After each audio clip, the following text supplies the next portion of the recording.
Last time आप लोगों को संबंध के बारे में बताया था, रिलेशनशिप जो बनता है प्लैनेट्स का। दो प्लैनेट के बीच में कोई रिलेशन बनेगा तो कैसे बनेगा, याद है? क्लियर था वो? हैंड रेज कर दीजिए। ठीक है,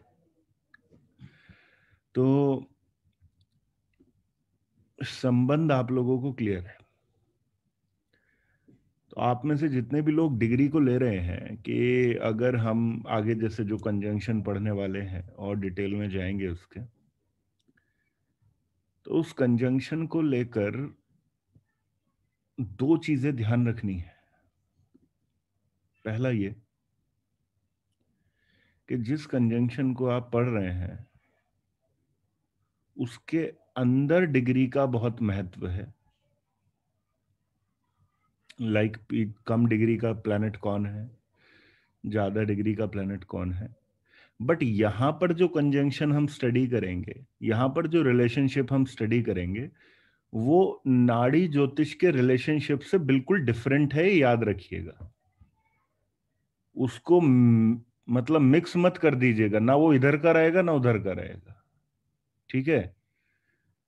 हमने जो नाड़ी की जो क्लासेस करी थी 4 या 5, उसमें ट्राइन्स की बात करी थी, लाइक 159 में कौन प्लेनेट है, 212 में कौन है। तो यहाँ पर वो कुछ भी नहीं है। यहाँ पर 159 में मत जाइएगा, नहीं तो फिर क्या है, फिर वो गड़बड़ होगा पूरा। ठीक है? क्योंकि नाड़ी के अंदर हम हाउसेस को कंसिडर नहीं करते हैं, वहां राशियां काम करती हैं और सिर्फ प्लैनेट का कारक तत्व काम करता है, वहां पर लॉर्डशिप नहीं ली जाती है बेसिकली। ठीक है? तो यहां हम लॉर्डशिप पर काम कर रहे हैं, इसलिए इस चीज को अच्छे से ध्यान रखना है। अच्छा, कंजंक्शन, जैसा मैंने लास्ट टाइम आप लोगों को बोला, कंजंक्शन से मतलब क्या है? कंजंक्शन का अर्थ होता है युति। युति का मतलब है एनर्जी एक्सचेंज करना एक दूसरे के साथ में। ठीक है? अब देखिए, प्लैनेट के दो रूप हैं। प्लैनेट के दो रूप हैं। एक उसका नेचुरल कारक तत्व, एक उसका नेचुरल कारक तत्व, दूसरा उसकी लॉर्डशिप।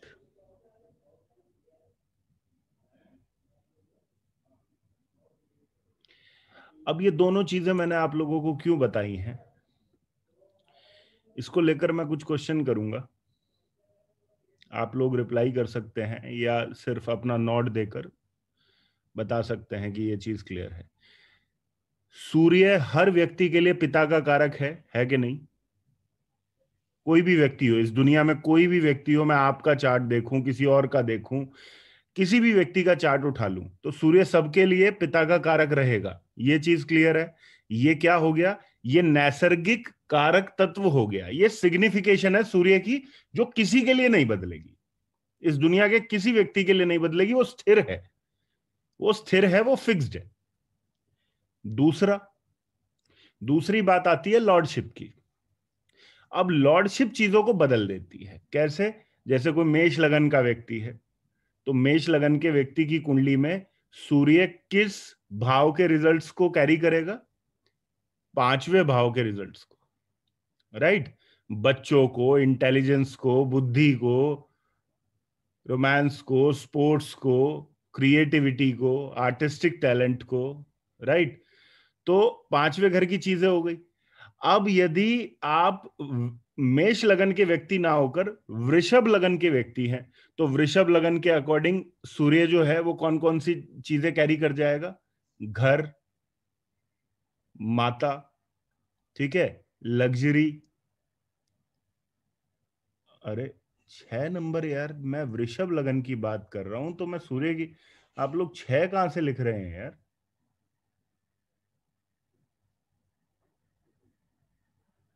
अरे भाई, ऐसी चीजें आप लोग लिखते हो, मेरे को घबराहट होने लगती है कि यार पता नहीं कहाँ, मतलब ऐसा क्या पढ़ा दिया मैंने। ठीक है? ऐसा मत किया करो। तो mother, domestic environment, immediate family, ठीक है, लग्जरी, व्हीकल्स, ये सब चीजें जो है आपके 4th हाउस में आती हैं, राइट। अब देखिए, हाँ, पीस ऑफ माइंड वगैरह जो भी मतलब सिग्निफिकेशंस है बेसिकली। अब जो मैं बोल रहा हूं उसको बड़े ध्यान से सुनना है, और अभी अभी जरूरत नहीं है, अभी एकदम से जरूरत नहीं है अपने चार्ट पर लगाने की। लॉजिक को पकड़ना है, और लॉजिक को पकड़ने के बाद फिर अपने चार्ट पर लगाना है। अभी ध्यान सिर्फ इस बात पर देना है कि आपको क्या बताया जा रहा है।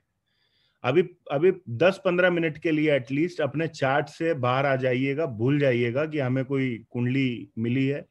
समझ लीजिएगा कि हम ऐसे ही प्रकट हो गए, पैदा नहीं हुए, ठीक है। तो प्रकट होने वाले व्यक्ति का कोई समय नहीं होता। तो अब कंजंक्शन की जब हम लोग बात करते हैं तो कंजंक्शन का मतलब होता है एनर्जी का एक्सचेंज होना। अब कंजंक्शन के बेसिस पर हम 12 के 12 भाव को स्टडी कर सकते हैं।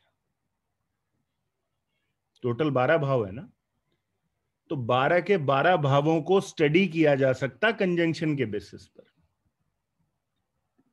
एस्पेक्ट्स को भी ले सकते हैं उसमें, लेकिन बेसिकली संबंध, जो संबंध है उस संबंध को स्टडी किया जा सकता है डिग्री वाइज। कैसे, मैं आपको एक एग्जांपल देता हूं। मान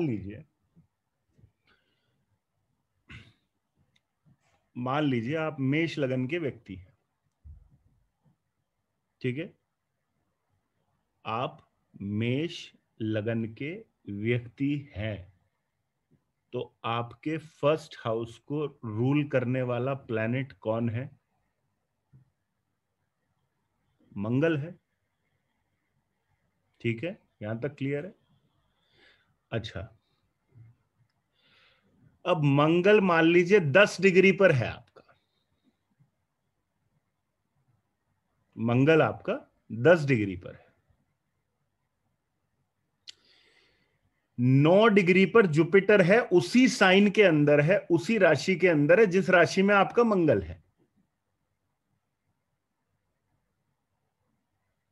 एक राशि है, उसके अंदर मंगल जो है वो 9 डिग्री पे है, ओ सॉरी 10 डिग्री पे है। जुपिटर जो है वो 9 डिग्री पे, ठीक है। अब आप एक बात बताइए, यहां पर किसका अफेक्ट किसको जा रहा है? यहां मंगल का अफेक्ट जुपिटर को जा रहा है या जुपिटर का अफेक्ट मंगल पर जा रहा है? पहले ये क्लियर कीजिए। यहां जुपिटर का अफेक्ट मंगल पर जा रहा है, राइट। एक बात एक बात हमेशा दिमाग में रखनी है कि कम डिग्री वाला प्लैनेट, यानी कि लेसर डिग्री वाला प्लैनेट, हमेशा हायर डिग्री वाले प्लैनेट को अफेक्ट करता है, उसको प्रभावित करता है। ये बात ध्यान में रखनी है, हमेशा याद रखनी है। आप दुनिया का कोई भी ज्योतिष का अध्ययन करोगे, किसी भी प्रकार की पद्धति का उपयोग करोगे, अगर आप उसके अंदर कहीं भी कंजंक्शन या उससे जुड़ा हुआ कुछ भी ऐसा स्टडी कर रहे हो, तो ये फॉर्मूला आपका कांस्टेंट रहेगा हमेशा, कि कम डिग्री वाली चीज जो है वो हमेशा हायर डिग्री वाली चीज को प्रभावित करेगी। ये कभी नहीं भूलना है, ठीक है। अच्छा, अब मंगल हायर डिग्री पे था, मंगल 10 डिग्री पे था, जुपिटर 9 डिग्री पे था। अब मैंने आपको प्लैनेट को लेकर कौन कौन सी बातें बताई? मैंने क्या कहा, प्लैनेट किन तरीकों से काम करता है? 2 तरीके से काम करता है, 2 तरीके से। पहला, उसका नेचुरल कारक तत्व क्या है, और दूसरा उसका लॉर्डशिप क्या है। अब यहां हम पहले लॉर्डशिप को बाद में स्टडी करेंगे, पहले नेचुरल कारक तत्व को लेते हैं। जुपिटर, जुपिटर किस चीज का कारक है? आइडियलिज्म का कारक है, आइडियलिज्म का कारक है, विजडम का कारक है, कल्चर का कारक है, राइचियसनेस देता है, कहीं ना कहीं लक भी देता है। ये सब चीजें किसको प्रभावित कर रही हैं? मंगल को प्रभावित कर रही हैं। मंगल यहां पर कौन है? मंगल यहां पर स्वयं आप हैं, या जिस चार्ट की हम बात कर रहे हैं वो व्यक्ति है। तो इस व्यक्ति की पर्सनैलिटी में कौन कौन सी चीजें जो है वो आ गई। ये आइडियलिस्टिक व्यक्ति है, ये राइचियसनेस को फॉलो करने वाला व्यक्ति है, कहीं ना कहीं ये कल्चरल भी है, कहीं ना कहीं इसको लक का भी सपोर्ट है। समझ रहे हैं? ये क्या हो गया? ये नेचुरल कारक तत्व हो गया। चलिए इससे हट जाते हैं, अब आते हैं किस पर? लॉर्डशिप पर। किस पर? लॉर्डशिप पर। अब लॉर्डशिप के अकॉर्डिंग मेष लगन में जुपिटर जो है वो कौन कौन से हाउस को कैरी कर रहा है? नाइन्थ एंड ट्वेल्थ, नवम भाव और 12वां भाव। यानी कि ये व्यक्ति जो है, इसकी पर्सनैलिटी या इसका सेल्फ कहीं ना कहीं प्रभावित हो रहा है। कौन कौन से घरों से? नाइन्थ से और ट्वेल्थ से।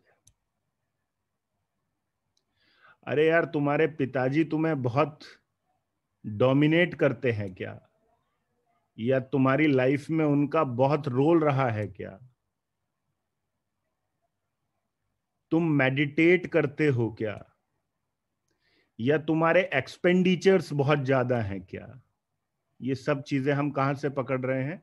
ये हम जुपिटर की लॉर्डशिप से पकड़ रहे हैं। और लॉर्डशिप जुपिटर कहां कहां की लिए बैठा है? नाइन्थ की एंड ट्वेल्थ की। समझ गए?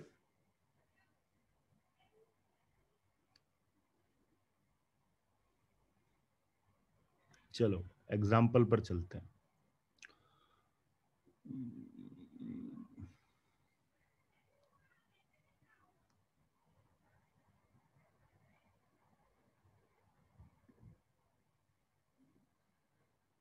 देखें भैया, अरे तो शुरुआत में ही खतरनाक चार्ट आ गया, इसको बाद में स्टडी करेंगे।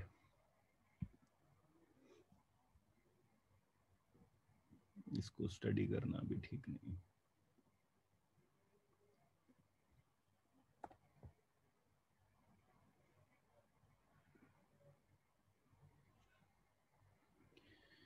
ये चार्ट देखिए, दिखाई दे रहा है आप लोगों को?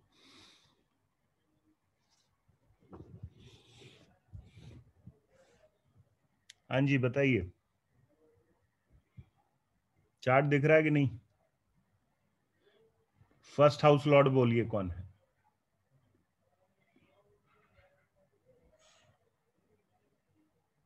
फर्स्ट हाउस लॉर्ड जुपिटर है, क्लियर है सबको? जुपिटर, जुपिटर प्रथम भाव का लॉर्ड है। किसके साथ में कंजंक्ट है ये बोलिए? मैं चाहूंगा ये पूरा चार्ट आप लोग बना लीजिए। 2 मिनट लगेगा आपको। पूरा चार्ट बनाइए, डिग्री भी लिखिए। पूरा चार्ट बना लीजिए डिग्री के साथ। लाइक सन का इतना है, वीनस का इतना है, मरकरी का ये है, सब सब लोग बना लीजिए।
रख दो,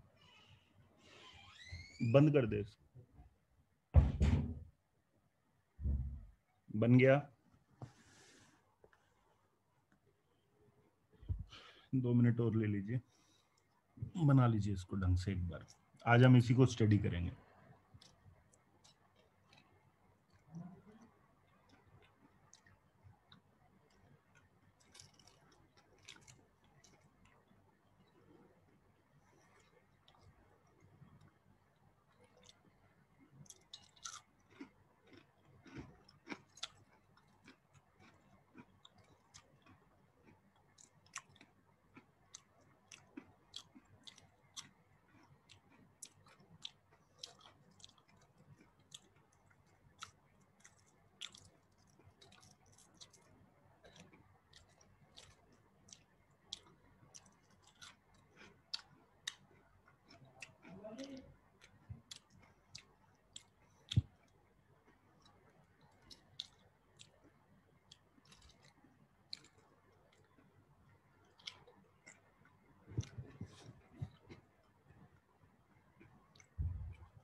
चलो जी, अब मैं हटा रहा हूं उसको।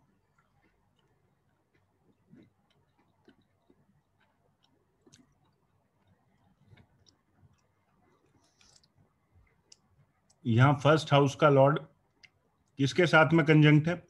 मंगल के साथ में। चलिए पहले मंगल की क्वालिटी बताइए मेरे को।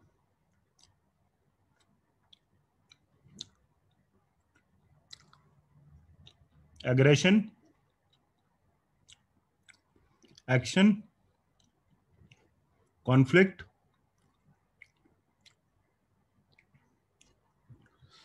ये बच्चा कौन सी क्वालिटी लेकर आया है? मंगल की क्वालिटीज लेकर आया है। एक्शन भी है, एग्रेशन भी है, कॉन्फ्लिक्ट के अंदर भी ये आ सकता है। ठीक है, अब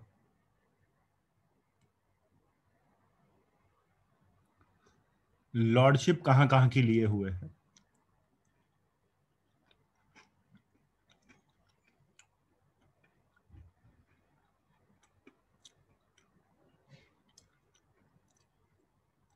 दूसरा घर और ninth, second and ninth. Second में कौन आता है? फैमिली आती है, वेल्थ आती है। और नाइन्थ में क्या आता है? लक।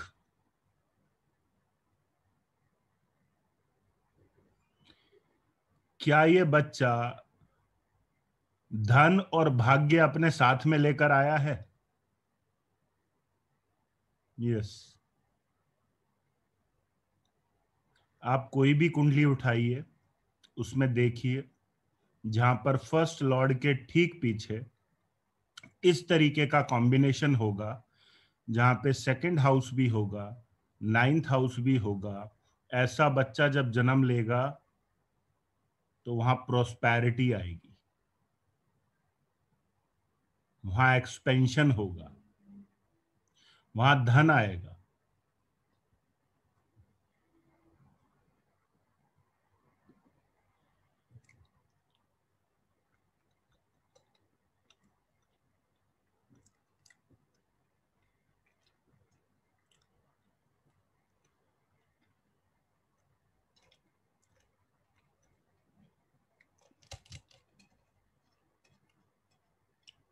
आप लोगों ने शुरू कर दिया होगा अपने अपने चार्ट में लगाना अब तक।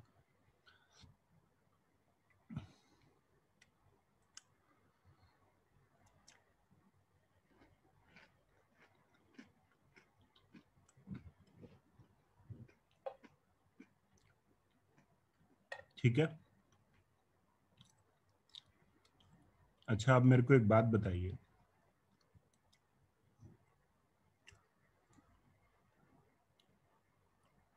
फैमिली बिजनेस कौन से घर से देखते हैं आप लोग?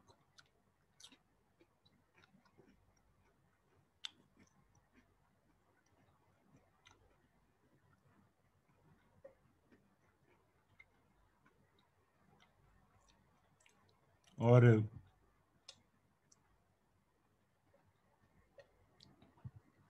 ठीक है, अब मेरे को बताइए आप लोग,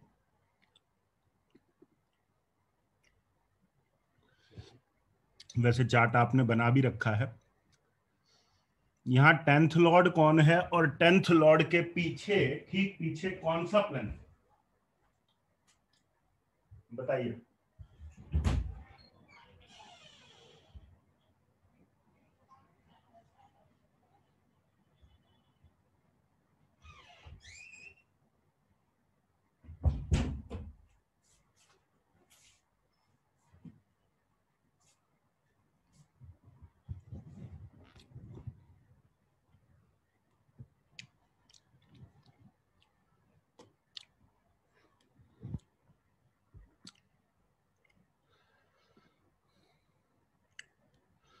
टेंथ लॉर्ड जुपिटर है, यस। पीछे सेकंड लॉर्ड है। ये बच्चा फैमिली बिजनेस में भी जा सकता है।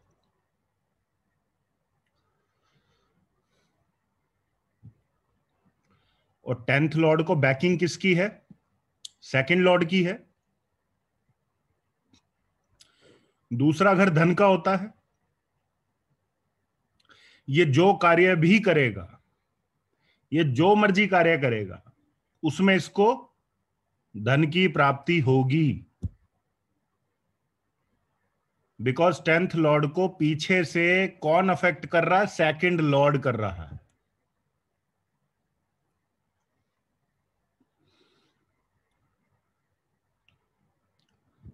परेशानी और डिफिकल्टी, परेशानी और डिफिकल्टी कौन सा हाउस है? बोलिए। 8th।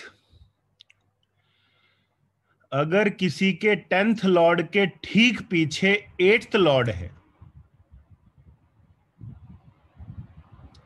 10th लॉर्ड के ठीक पीछे 8th लॉर्ड है, ये जन्म से ही अपने कर्म में क्या लेकर आया है? डिस्टरबेंसेस लेकर आया है। अभी रेमेडी का बात नहीं करेंगे, रेमेडी हम सब लोगों को पता है कि कर्मा अलाइनमेंट किस तरीके से किया जाता है। लाइक ये व्यक्ति अगर 8th हाउस को ही अपना कर्म बना लेगा तो कहीं ना कहीं वो चीजें जो है वो बैलेंस स्टेट में आ जाएंगी जब 10th और 8th का संबंध बनेगा, राइट। बट एक लेमन के लिए नहीं बोल सकते ना भाई आप ज्योतिषी बन जाओ, आप इंश्योरेंस एजेंट बन जाइए, आप जो है वो सीक्रेट सर्विसेज ज्वाइन कर लीजिए। यहाँ पर कुछ ना कुछ इफेक्ट तो हमें स्टडी करने पड़ेंगे, है ना। तो ओके,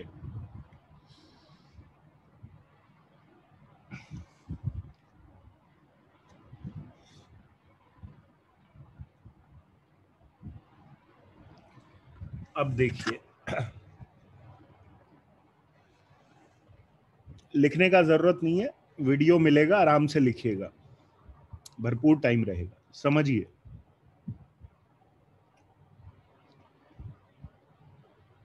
जजमेंट मत लेना, बस सुनते जाना, सुनते रहोगे दिमाग में उतर जाएगा मैं क्या बताना चाह रहा हूं। प्रथम भाव आपकी पर्सनैलिटी का है, इसके ठीक पीछे जो प्लैनेट होगा वो किसको प्रभावित करेगा? आपकी पर्सनैलिटी को प्रभावित करेगा, पहला पॉइंट। दूसरा हाउस किसका है? आपकी वेल्थ का है और आपकी फैमिली का है, आपके पैसे का है। इसके पीछे जो प्लैनेट होगा वो आपकी फैमिली को भी अफेक्ट करेगा, आपकी वेल्थ को भी अफेक्ट करेगा, हर चीज को करेगा। तीसरा हाउस किसका है? छोटे भाई बहनों का, आपकी मेहनत का, आपके एफर्ट्स का।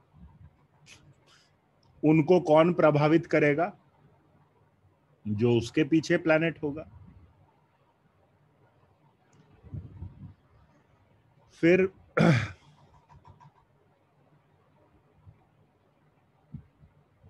सर डिग्री सेम होगी तो क्या होगा? फिर मिनट्स में कौन आगे पीछे होगा ये देखिए। मिनट सेम होंगे तो क्या होगा? फिर सेकंड्स में कौन आगे पीछे है वो देखिए। अगर फिर भी सेम है, जो कि नहीं होते लेकिन फिर भी सेम है, तो फिर आप सीधे संपर्क कीजिए पराशर जी से। ठीक है, तो थर्ड हाउस जो है वो एफर्ट्स का है और भाई बहनों का है, और फोर्थ हाउस जो है वो क्या बता रहा है? वो आपके डोमेस्टिक एटमॉस्फेयर को बता रहा है, वो आपकी प्रॉपर्टी के बारे में बता रहा है, और उसके ठीक पीछे जो प्लैनेट होगा वो किसको अफेक्ट करेगा? आपके डोमेस्टिक एनवायरनमेंट को अफेक्ट करेगा। फॉर एग्जाम्पल, एक एग्जाम्पल आपको देता हूं। मान लीजिए, आपकी कुंडली में कोई भी फोर्थ लॉर्ड है, कोई एक्स प्लैनेट है जो फोर्थ लॉर्ड है आपका, ठीक? और उस एक्स प्लैनेट के पीछे कोई वाई प्लैनेट है, मान लीजिए वो वाई प्लैनेट जो है वो वीनस है। फोर्थ लॉर्ड आपका कोई भी प्लैनेट हो सकता है, और उसके ठीक पीछे उसको जो प्रभावित कर रहा है वो कौन है? वो वीनस है। अब कारक तत्वों की दृष्टि के हिसाब से ये मुझे आपको बताने की जरूरत नहीं है कि इस व्यक्ति का घर अंदर से कैसा होगा, आप भली भांति ये देख सकते हैं कि नहीं? ये डाउट है? भाई फोर्थ लॉर्ड के ठीक पीछे, जो आपका फोर्थ लॉर्ड है उसके ठीक पीछे वीनस है, तो आपके फोर्थ लॉर्ड को कौन प्रभावित कर रहा है? वीनस प्रभावित कर रहा है। तो घर अंदर से कैसा होगा? लग्जरियस होगा और सुंदर होगा। ठीक है, लग्जरी भी होगी घर में, बढ़िया भी होगा।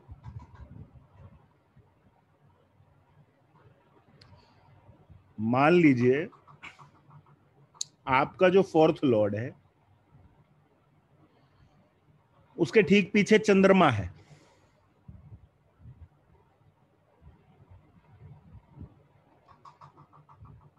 तो ये क्या इंडिकेशन दे रहा है? घर के आसपास कोई पानी का सोर्स हो सकता है।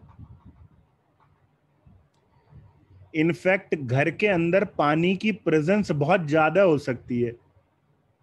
अब पानी की प्रेजेंस जब घर में बहुत ज्यादा होती है तो घर में क्या होता है पता है ना आप लोगों को? क्या होगा फिर? सिपेज हो जाएगी, सीलन बोलते हो आप उसको।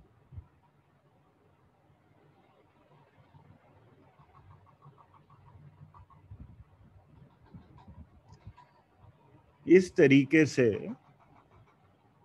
आप फोर्थ को स्टडी कर सकते हो। ऐसे ही फिफ्थ को अगर स्टडी करना हो, अगर फिफ्थ हाउस को स्टडी करना हो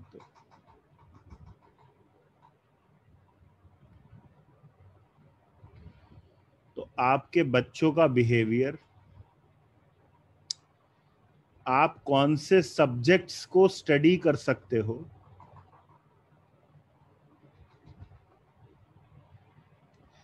आपकी इंटेलिजेंस जो है वो किस प्रकार की है, या फिफ्थ हाउस के लॉर्ड के कारण स्टडी कर सकते हो। उसके ठीक पीछे जो भी प्लैनेट होगा उसके अकॉर्डिंगली आप स्टडी कर सकते हैं।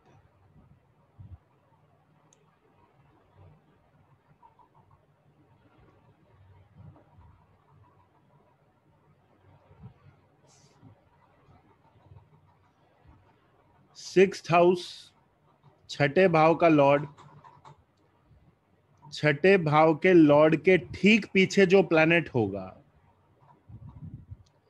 छठे भाव के लॉर्ड के ठीक पीछे जो प्लैनेट होगा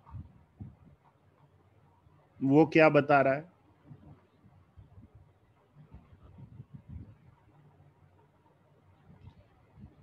वो क्या इंफॉर्मेशन देगा आपको, बताइए, थोड़ा सोचिए,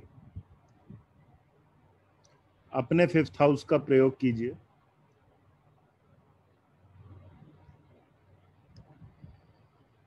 छठे भाव के लॉर्ड के ठीक पीछे जो प्लैनेट होगा वो बताएगा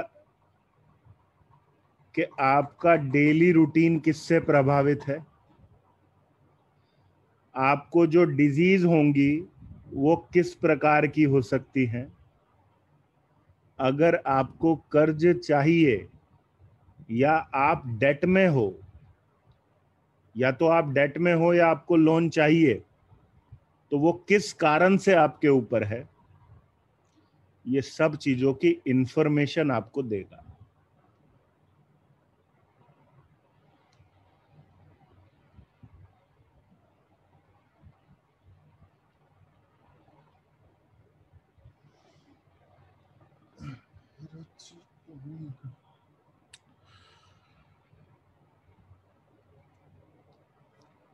सेवंथ हाउस,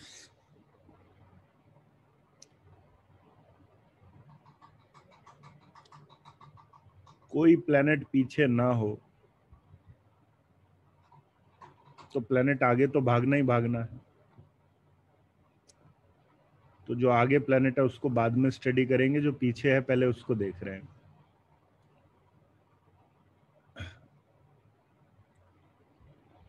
सातवें घर के लॉर्ड के ठीक पीछे, 7th हाउस लॉर्ड के ठीक पीछे जो प्लेनेट होगा वो आपके पार्टनर की पर्सनैलिटी को अफेक्ट करेगा। वो पार्टनर की पर्सनैलिटी को अफेक्ट करेगा।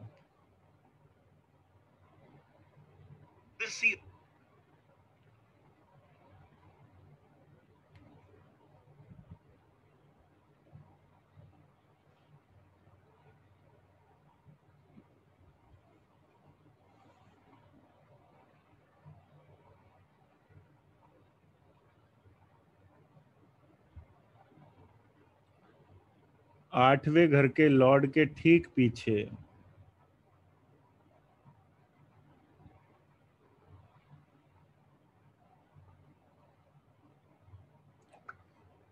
आठवें घर के लॉर्ड के ठीक पीछे जो प्लैनेट होगा उससे किन चीजों का पता चलेगा, आपकी परेशानियों का पता चलेगा कि आप किन तरह की परेशानियों को लेकर आए हैं अपनी लाइफ में, कौन सी चीजें हैं जो आपको परेशान कर सकती।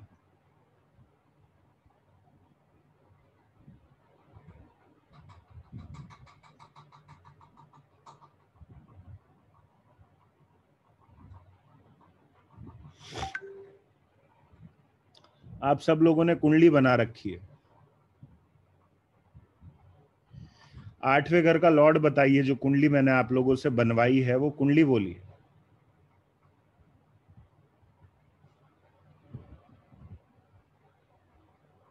वीनस है, वीनस है ना 8वें घर का लॉर्ड।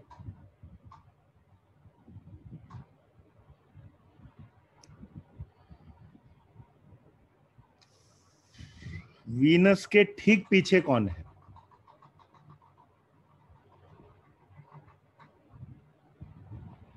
सैटर्न है।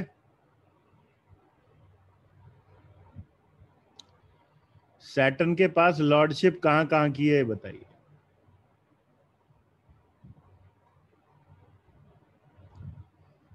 सैटर्न के पास जो लॉर्डशिप है, मतलब सैटर्न जो है वो कहां कहां का रूलर है, कहां कहां को रूल कर रहा है?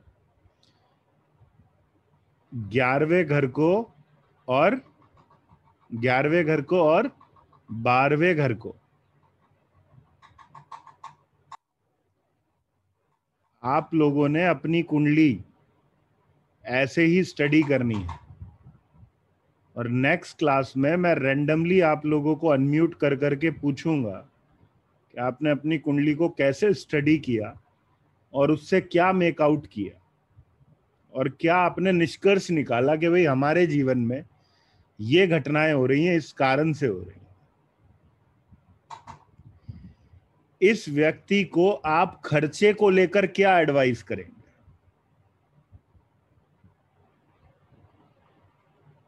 भाई 8th लॉर्ड के पीछे 12th लॉर्ड है, तो इसको क्या बोलना है कि भाई खर्चे थोड़ा सा देखकर कीजिएगा, क्योंकि ज्यादा खर्चे या ज्यादा एक्सपेंडिचर करने से आप प्रॉब्लम में आ जाएंगे।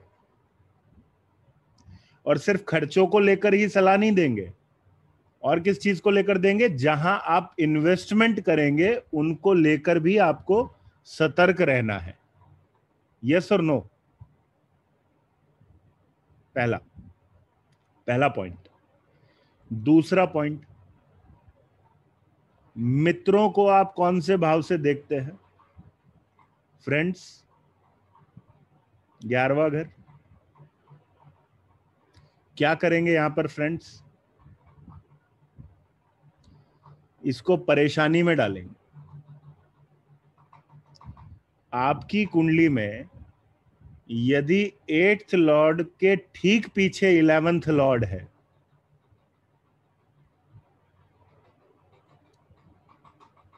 तो आपकी परेशानी का कारण आपके मित्र या आपका सोशल सर्कल ही होगा।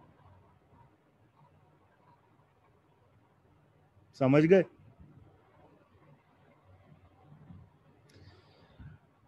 आठवां घर डिस्टरबेंसेस का होता है। वीनस के पीछे सैटर्न है।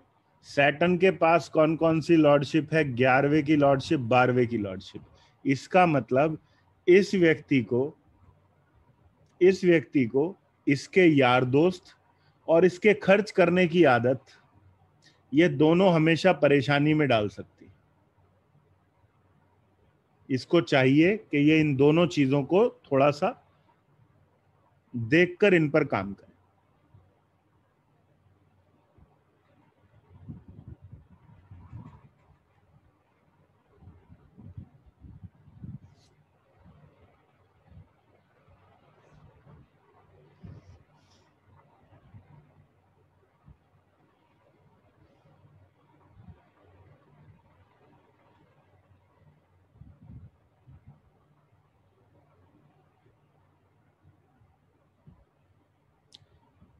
तो दिमाग, अब देखिए,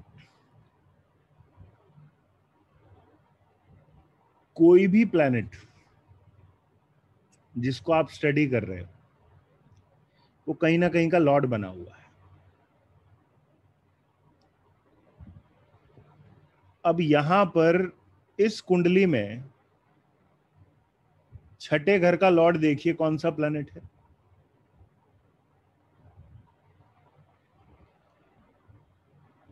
सन है। सन के ठीक पीछे कौन है?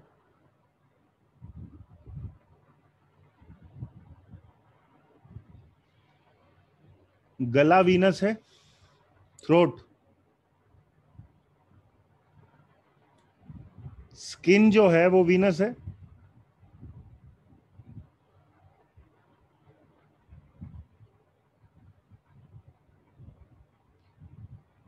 ये व्यक्ति को थ्रोट इन्फेक्शन या स्किन इन्फेक्शन या थ्रोट या स्किन डिजीज से लेकर कुछ परेशानी हो सकती।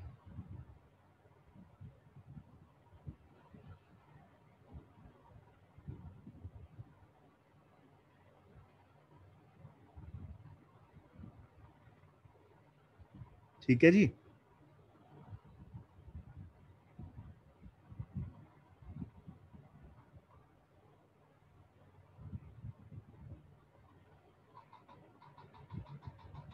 अब मैं नेचुरल कारक तत्व की बात कर रहा हूं भाई, नेचुरल कारक तत्व की बात।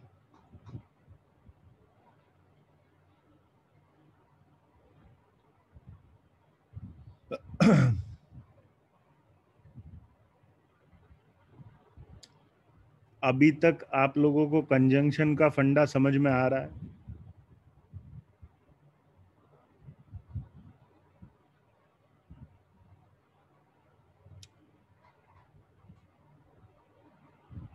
ठीक है।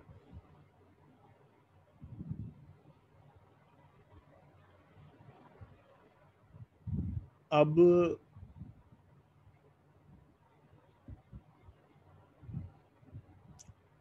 सबसे ज्यादा इंपॉर्टेंट आपको 2 हाउसेस को स्टडी करने में कंजंक्शन का यूज रहता है।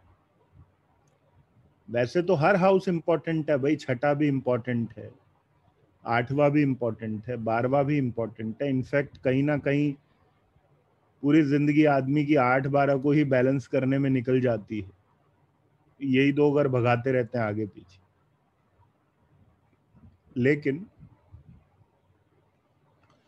मुख्य रूप से अगर 2 हाउस बैलेंस हो जाएं तो आदमी की लाइफ बहुत हद तक बैलेंस हो जाती है। कौन कौन से हाउस? पहला हाउस जो कि आप स्वयं हो,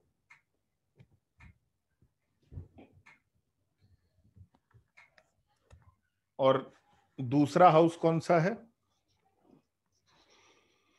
10th हाउस, जो आपके कर्म का है। इन हाउसेस को बहुत बहुत बारीकी से स्टडी करना होता है।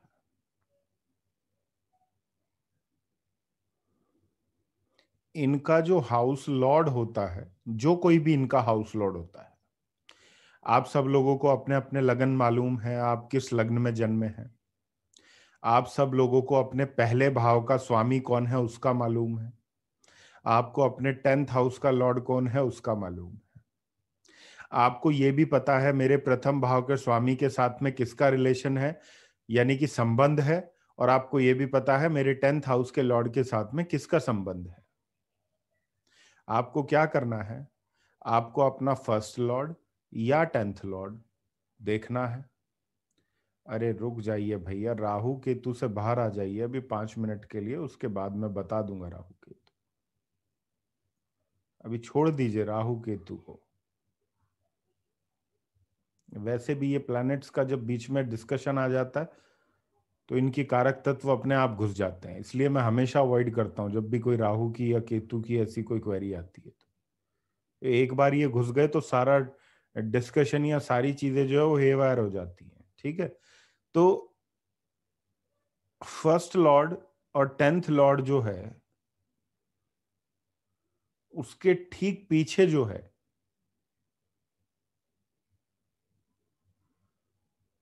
वो कौन सा प्लैनेट है?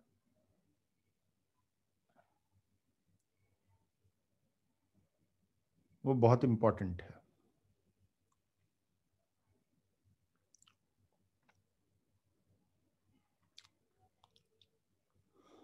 आप में से जितने भी लोग अपनी कुंडलियां इस टाइम पर सामने रखे हैं या उनकी कुंडली सामने है, तो जरा अपने फर्स्ट लॉर्ड पर नजर मारिए और देखिए कि क्या आपके ठीक पीछे जो प्लैनेट है, आपके हाउस लॉर्ड के ठीक पीछे जो प्लैनेट है, क्या आपकी पर्सनालिटी को या आपकी लाइफ को ये प्लैनेट अपने कारक तत्व के द्वारा या अपनी लॉर्डशिप के द्वारा आपकी लाइफ कहीं ना कहीं अफेक्ट हो रही है इस प्लैनेट से या नहीं?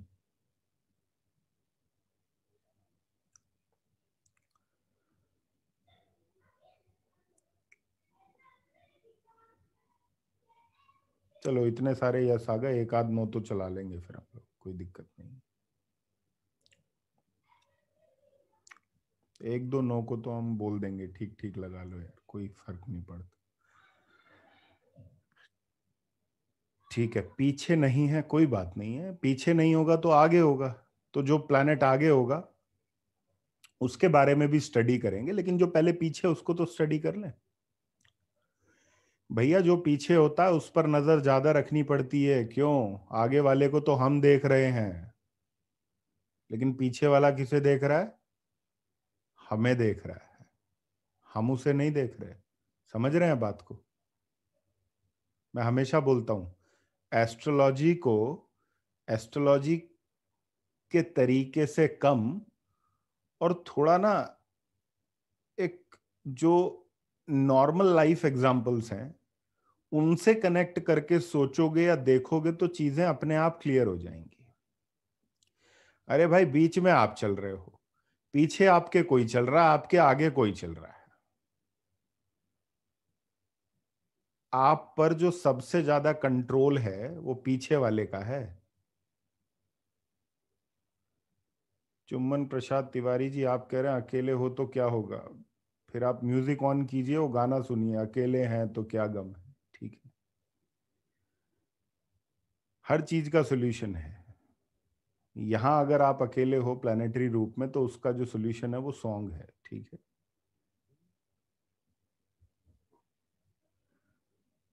गूगल को बोलिएगा, Google play the song with अकेले, ठीक है, वो अपने आप प्लेलिस्ट निकाल देगा, तो उसमें कोई ना कोई आपको आपकी सिचुएशन जो है डिफाइन कर देगा।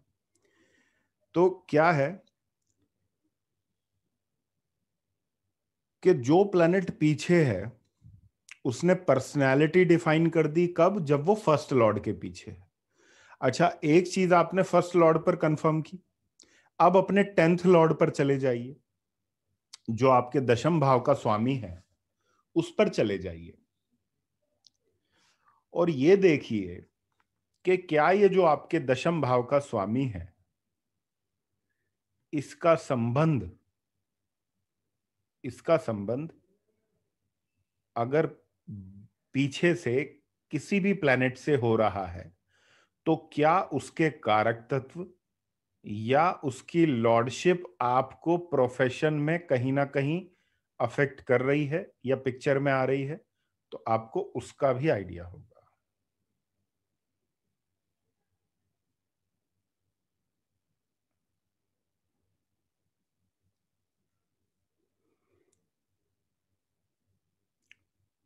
कई लोग ऐसे हैं जिनका फर्स्ट भी अकेला पड़ गया, 10th भी अकेला पड़ गया, कोई बात नहीं।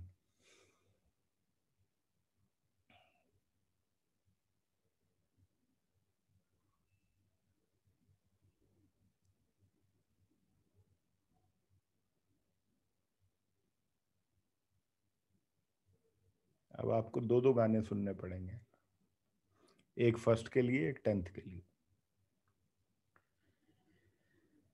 तो क्या है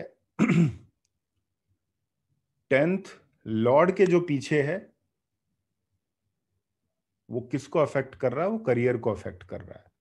जो फर्स्ट के पीछे था, वो किसको अफेक्ट करता है, वो पर्सनालिटी को अफेक्ट करता है। ये जो पीछे वाले प्लैनेट का जो अफेक्ट है ना, ये जो पीछे वाले प्लैनेट का प्लैनेटरी इफेक्ट है ना, ये डेस्टाइंड इफेक्ट है। डेस्टाइंड इफेक्ट मतलब कि आप इस इफेक्ट को डेस्टिनी में लेकर आए हैं, ये डेस्टाइंड है।